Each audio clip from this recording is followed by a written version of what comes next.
Good morning, காலை வணக்கம். Wales academy charitable ட்ரஸ்ட்டில் உங்கள் எல்லாரும் வரவேற்பது உங்கள் விஜய் நம்பியார், வேல்ஸ் அகாடமியோட ஃபவுண்டர். தொடர்ந்து நம்ம காலையில் 5 to 10 மினிட்ஸ் மெசேஜ் சொல்கிறோம். இது mind renewal message, mind renewal ப்ரோக்ராமில் இருந்து வருது. மைண்ட் ரெனியூவல் ப்ரோக்ராம் 20 வருஷம் ரிசர்ச் வந்தும் 25 வருஷம் எக்ஸ்பீரியன்ஸ் வந்து வருது. இதை தொடர்ந்து கேளுங்கள். நிச்சயமாக கவனமாக ஆழமாக கேட்டால், இதில் ஒன்றி விட்டால், இதன் எல்லா விஷயங்களையும் நீங்கள் இருதயத்தில் எடுத்துக்கொண்டால், அதை அப்படியே எடுத்து உபயோகித்தால் நிச்சயமாக ஒரு பெரிய மாற்றம் உங்கள் வாழ்க்கையில் பார்ப்பீங்க. அதே டைமில் எல்லா காரியங்களிலும் உங்கள் வீட்டில் இருக்கிற உங்கள் விஷயத்தில் இருக்கிற எல்லா விஷயங்களிலும் ஒரு பெரிய மாற்றத்தை பார்த்து நன்மையை பார்ப்பீர்கள் என்பது உறுதி. ஏன் உறுதியாக சொல்கிறோன்னா, எக்ஸ்பீரியன்ஸ் பண்ணிட்டு சொல்கிறோம். 25 வருஷமாக எக்ஸ்பீரியன்ஸ் பண்ணிட்டு சொல்கிறோம். மிக மிக உறுதி. இந்த இந்த உறுதியை நீங்கள் நம்பலைன்னா நான் ஒன்றும் பண்ண முடியாது. நம்புறீங்கன்னா நிச்சயமாக ஒரு பெரிய வெற்றி வாழ்க்கையை பார்ப்பீங்க. எல்லாரையும் வரவேற்கிறேன். பாருங்கள், நம்ம மெயினாக நம்ம கடவுளை வாழ்த்துறதுக்கு கற்றுக்கவே இல்லை. கடவுள் வாழ்த்து அப்படின்னு சொல்கிறோம். அந்த வாழ்த்து சரியான வாழ்த்தாக இருக்கணும். கடவுளுடைய வாழ்த்தை செய்யும்பொழுது கடவுளுடைய வாழ்த்தை செய்யும்போது நிச்சயமாக விநாயகரின் வாழ்த்தையும் செய்ய வேண்டும், உயிரானவரையும் வாழ்த்த வேண்டும். இந்த 3 கான்செப்டும் ரொம்ப தெளிவாக தெரிஞ்சிருக்கணும். அப்போ மட்டும்தான் வாழ்த்து உள்ளத்தின் ஆழத்திலிருந்து வரும். கடவுளின் வாழ்த்து ஜஸ்ட்டு நம்ம போயிட்டு கையை கூப்பி கும்பிட்டுட்டு வந்துட்டால் நடக்காது. நிச்சயமாக உள்ளத்தின் ஆழத்திலிருந்து, உள்ளத்தின் ஆழத்திலிருந்து எழும்பணும். கடவுளை வாழ்த்தணும். நம்ம வாழ்த்துறதுன்னா சாதாரண வாழ்த்தல் கிடையாது, சரியாக வாழ்த்தணும். இருதயம் ஃபுல்லாக நிரம்பி வாழ்த்தணும். எல்லாத்தையும் உலகத்தையும் மறந்துட்டு வாழ்த்தணும். அப்போ தான் அது நிச்சயமாக பயங்கரமான செயல்பாடாக மாறும். நம்ம அதை கற்றுக்கவே இல்லை பாருங்கள். நம்ம என்ன பண்ணுறோம், கோயிலில் போய் சாமி கும்பிட்றோம், மணி அடிச்சிடுறோம், அவ்வளோதான்.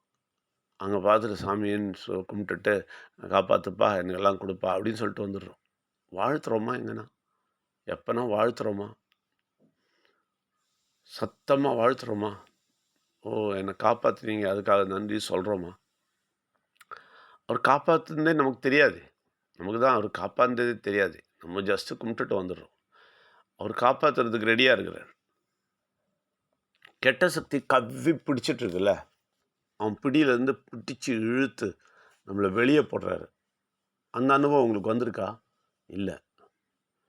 கெட்ட சக்தி டைட்டாக கட்டி வச்சுருக்கிறான். அது உங்களுக்கு இன்னும் தெரியல. நிறைய பேருக்கு அது தெரியல. டைட்டாக கட்டி வச்சுருக்கிறான். அவன் கடவுளையும் வாழ்த்த விட மாட்டான், பிள்ளையானவரை வாழ்த்தவே விட மாட்டான், விநாயகர் யாருன்னு தெரிஞ்சுக்கவும் விட மாட்டான், உயிரானவருடைய அந்த அனுபவம் உள்ளே வர விட மாட்டான், உயிரானவரின் பலம் நிரம்பி அவரை வாழ்த்துறதுக்கான வழியும் காட்ட மாட்டான், எதுவுமே செய்ய மாட்டான். நம்ம அதுக்குள்ளேயே மாட்டிக்கிட்டு அப்படியே இருக்கிறோம்.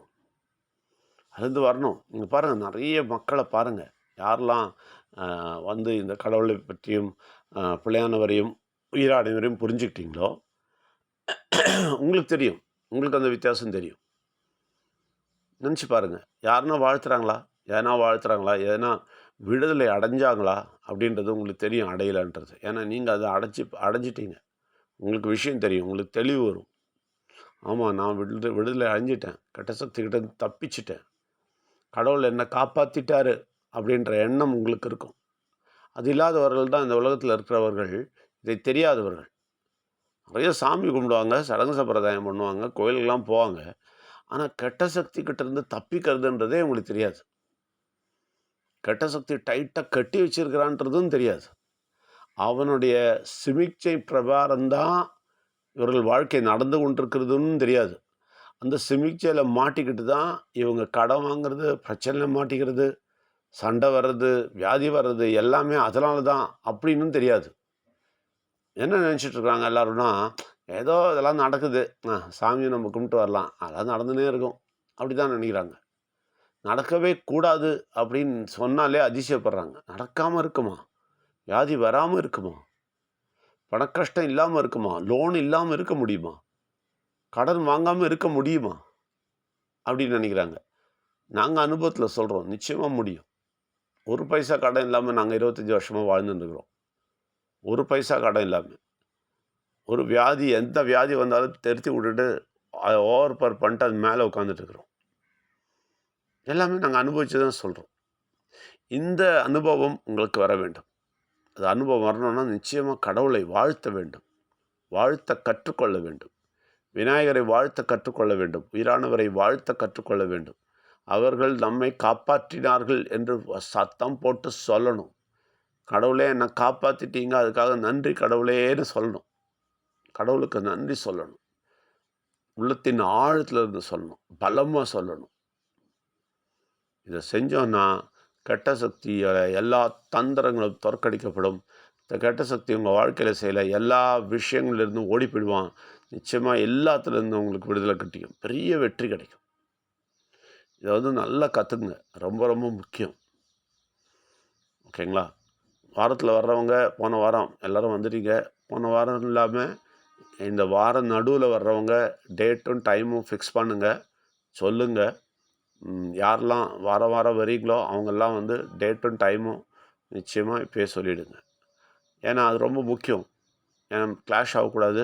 உங்களுக்கும் உங்கள் கம்ஃபர்டபுள் டைமும் உங்களுக்கு கிடைக்கணும். உங்கள் கம்ஃபர்டபுள் டைம் கிடைக்கும்போது இல்லை வேறு ஒருத்தர் வந்துட்டாங்கன்னு நான் சொல்லக்கூடாது.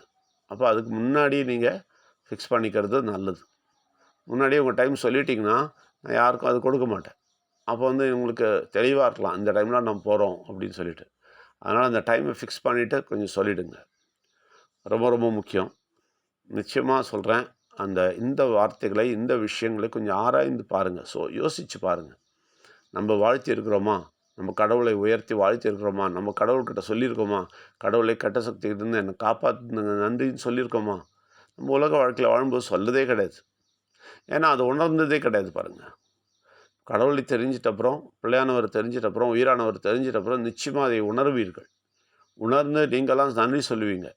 வெளியில் இருக்கிறவங்களும் சொல்லணும். எல்லோரும் வரணும். வந்தால் தான் உங்களுக்கு நன்மை கிடைக்கும். இந்த மெசேஜை கேட்குறவங்க தொடர்ந்து கேளுங்க.